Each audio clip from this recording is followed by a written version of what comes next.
আসসালামু আলাইকুম সবাই কেমন আছেন আপনারা নতুন আরেকটা ব্লগে আপনাদের সবাইকে ওয়েলকাম করছি। সো এটা হচ্ছে ঈদের আগের দিনের একটা ব্লগ। খুবই গ্লুমি একটা ওয়েদার ছিল, বাট ঈদের দিনটা আমাদের মোটামুটি ভালোই ওয়েদার ছিল।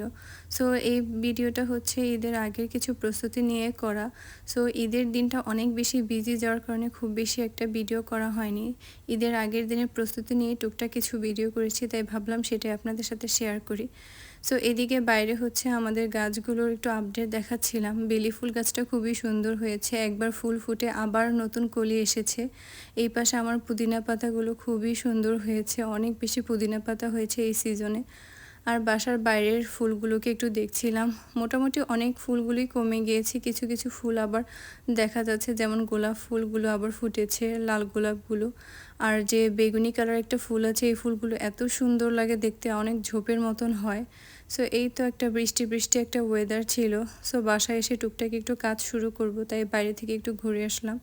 সো এখানে হচ্ছে আমি কাবাব বানানোর প্রিপারেশন নিচ্ছিলাম। এখানে আমি টুনা কাবাব বানাচ্ছি।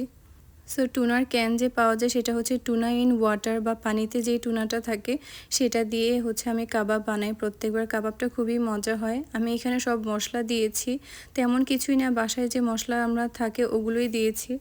আর তার সাথে হচ্ছে একটা ডিম দিয়েছি আর একটু চালের গুঁড়ো দিয়েছি যেন ব্লেন্ডিংটা ভালো হয়। এই তো খুব সুন্দরভাবে কাবাবগুলো হয়ে গিয়েছে। এই কাবাবগুলোকে পরবর্তীতে আমি দেখা গেছে ডিমের মধ্যে একটু ডিপ করে এরপরে ফ্রাই করে ফেলবো। তার কারণে দেখা গেছে কাবাবগুলো ছোটার সম্ভাবনা থাকে না এবং অনেকটা জালি কাবাবের মতন হয় এবং টেস্টটাও খুব ভালো লাগে।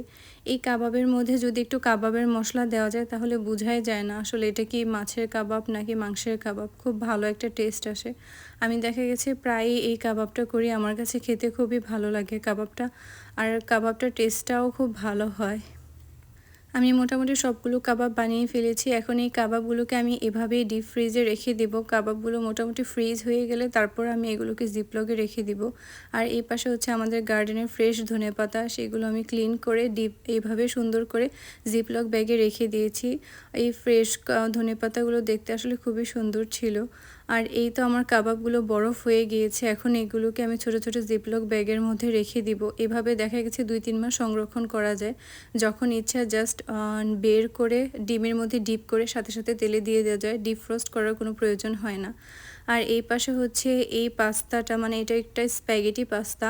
সো এই পাস্তাটা আমার মেয়ের খুবই পছন্দ এবং আমরাও এটা পছন্দ করি। এটা হচ্ছে একটু প্রোটিন পাস্তা, এটা খুবই ভালো। এটা হোল হুইট আর একটা বিনস দিয়ে করা পাস্তাটা। এই পাস্তাটা দেখা গেছে স্বাস্থ্যের জন্য খুবই ভালো এবং বাচ্চারাও খুব পছন্দ করে। দেখা গেছে বাচ্চাদের আমরা ইনস্ট্যান্ট নুডলস বা ম্যাগি নুডলস এইসব না দিয়ে যদি এরকম হেলদি পাস্তা দিতে পারি তাহলে আসলে ওদের জন্য ভালো, কারণ ইনস্ট্যান্ট নুডলসগুলো খুব বেশি ভালো হয় না স্বাস্থ্যের জন্য। এই তো আমি স্প্যাগেটি পাস্তাগুলো সিদ্ধ করে রেখেছি। আর এই পাশে অলিভ অয়েলের মধ্যে একটু জাস্ট গার্লিক সতে করে নিয়ে তার মধ্যে টমেটো দিয়ে দিয়েছি, আর কিছুই না। জাস্ট একটু অলিভ অয়েল গার্লিক দিয়ে একটু সতে করে তারপর হচ্ছে টমেটো দিয়ে দিই। আমি পেঁয়াজ দিই না এই পাস্তাটার মধ্যে, আসলে পেঁয়াজটা ভালো যায় না। এখন হচ্ছে আমি একটু লবণ দিয়ে দিব। লবণটা দেওয়ার পরে তারপর হচ্ছে আমি একটু অরিগানো ফ্লেক্স দিয়ে দিব। এটা হচ্ছে ড্রাই অরিগানো, আপনারা চাইলে ফ্রেশ অরিগানো থাকলে তাও দিতে পারেন। আমি ড্রাই অরিগানোটাই অল্প একটু দিয়ে দিব, জাস্ট আর কিছুই দরকার নেই, জাস্ট একটু সল্ট আর একটু অরিগানো দিলেই হয়ে যাবে। এতে আর কোনো স্পাইসের কোনো কিছুরই দরকার হয় না, যেহেতু ছোট বাচ্চাদের জন্য করা। এটা হচ্ছে খুবই টডলার ফ্রেন্ডলি একলা খাবার। এটা দেখা গেছে সকালের নাস্তা বা বিকেলের স্ন্যাকিংয়ের সময় বাচ্চাদেরকে দেওয়া যায়, বাচ্চারা খুব পছন্দ করে এভাবে খেতে। আর তারপর টমেটোগুলো মোটামুটি একটু নরম হওয়ার পরে আমি এইভাবে কাঁটা চামচ দিয়ে ম্যাশ করে দেব। আমি দেখা গেছে আমার বেবিকেও টমেটো পিউরে করে খাওয়াই না, যার কারণে আমি একটু ম্যাশ করে দিচ্ছি। আপনারা চাইলে সম্পূর্ণ মিক্সারটা নিয়ে একটা মিক্সিংয়ের মধ্যে দিয়ে মিক্স করেও নিতে পারেন, একটু ব্লেন্ড করে নিতে পারেন। আমি ব্লেন্ড করে ওকে খাওয়াই না, যার কারণে দেখা গেছে আমি জাস্ট কাঁটা চামচ দিয়ে একটু সফট করে একটু ম্যাশ করে দিচ্ছি। এভাবে ম্যাশি ম্যাশি ও খায়। যার এরপর আর কিছুই না, জাস্ট একটু সফট করে নাড়াচাড়া করে এতে পাস্তাটা অ্যাড করে দিব। এই পাস্তার রেসিপিটা খুবই সিম্পল, দেখা গেছে পাস্তাটা সিদ্ধ করা থাকলে যে কোনো সময় করা যায়। এই তো জাস্ট এখন স্প্যাগেটি নুডলসগুলো জাস্ট একটু অ্যাড করে দিব। এইভাবে অ্যাড করে দেওয়ার পরে আর কিছুই লাগে না। অনেকে চাইলে ফ্রেশ ধনেপাতাও দিতে পারেন, আমি মাঝে মধ্যে দিই। এইভাবে ঝটপট একটু করে রাখা যায় বা একটু সংরক্ষণ করেও ফ্রিজে রাখা যায়।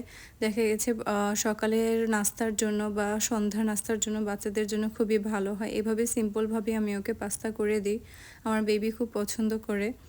আর এটা হচ্ছে ওর জন্য ছোট্ট একটা কাপ। যারা সিপি কাপ থেকে বা বোতল থেকে বাচ্চাদের পানি খাওয়ানো ট্রানজিশন করতে চান কাপে, এটা খুবই ভালো, কারণ এটা হচ্ছে একদম সফট সিলিকনের একটা কাপ, তো যার কারণে সাইজটাও ছোট এবং বাচ্চারা খুব সুন্দরভাবে এটা থেকে পানি খেতে পারে এবং সাইডগুলো সফট হওয়ার কারণে ব্যথা পাওয়ার চান্স থাকে না। ওয়ালমার্টে পাওয়া যায় এগুলো, খুব বেশি প্রাইস না। আর এখানে হচ্ছে একটু বিকালের নাস্তা। সো এখানে আমি একটু অ্যাভোকাডো দিয়ে গুয়াকামোলে করেছি। আর হচ্ছে এই চিপসগুলো টর্টিলা চিপসের মতনই কিনতে পাওয়া যায়। সো এটা হচ্ছে, এটার মধ্যে কিছু সিডসও ছিল। এই চিপসগুলো আসলে টর্টিলা চিপসের থেকে আমার কাছে খুব ভালো লেগেছে। গুয়াকামোলের সাথে এটা খুবই ভালো গিয়েছে, কম্বিনেশনটা খুবই দারুণ একটা চিপস ছিল। তো টুকটাক এই কাজগুলো করে ঈদের খাবারগুলো কিছু রেডি করে ফেলেছি। এই পাশে হচ্ছে চিকেন রান্না করেছি, আর হচ্ছে গরুর মাংসগুলো আগের দিন একটু কষিয়ে রেখেছি, পরে জাস্ট আর একটু গরম পানি দিয়ে করে নিব।